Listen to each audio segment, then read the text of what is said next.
Grace to you and peace from God our Father and Lord Jesus Christ. Amen.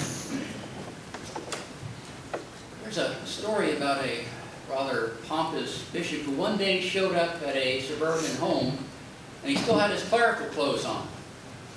When he knocked on the door, this little 5-year-old boy cautiously opened it, and as he did, this boy saw this tall, stately man wearing a clerical collar, a huge pectoral cross, and other symbols of his holy office.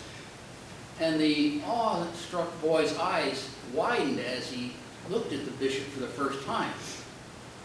After a brief moment, he asked, "Are you God?" The bishop, pompous bishop, replied, "No, son, but you're getting mighty warm." True humility is not a trait everyone can easily embrace. Yet as we learn in today's gospel lesson, humility or humbleness is an essential aspect of a healthy relationship with God. In today's lesson, Jesus is invited to the house of a Pharisee for dinner on the Sabbath. And we're told that he and his guests, quote, were watching him, Jesus, closely.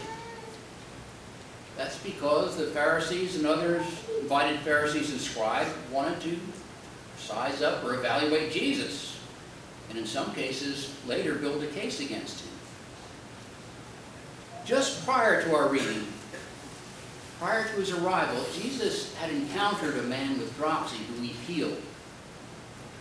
That incident is recorded in the 2nd through 6th verse of that chapter in Luke, and is omitted from our text today, but it's significant because it suggests that the Pharisees were trying to set a trap for Jesus.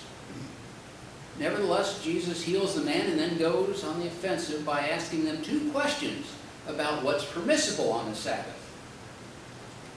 Yet they're silent and refuse to answer, probably because they intended to bring up the incident later during dinner, or maybe just hold off till later when they were going to try to entrap him again.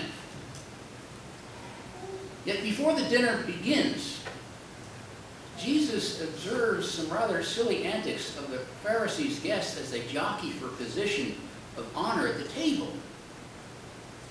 So Jesus decides to use that opportunity as a teaching moment for the host Pharisees and his guests. First, he addresses the behavior of the guests, and he reminds them of the teaching in Proverbs 25, 6 through 7, which was one of our readings, about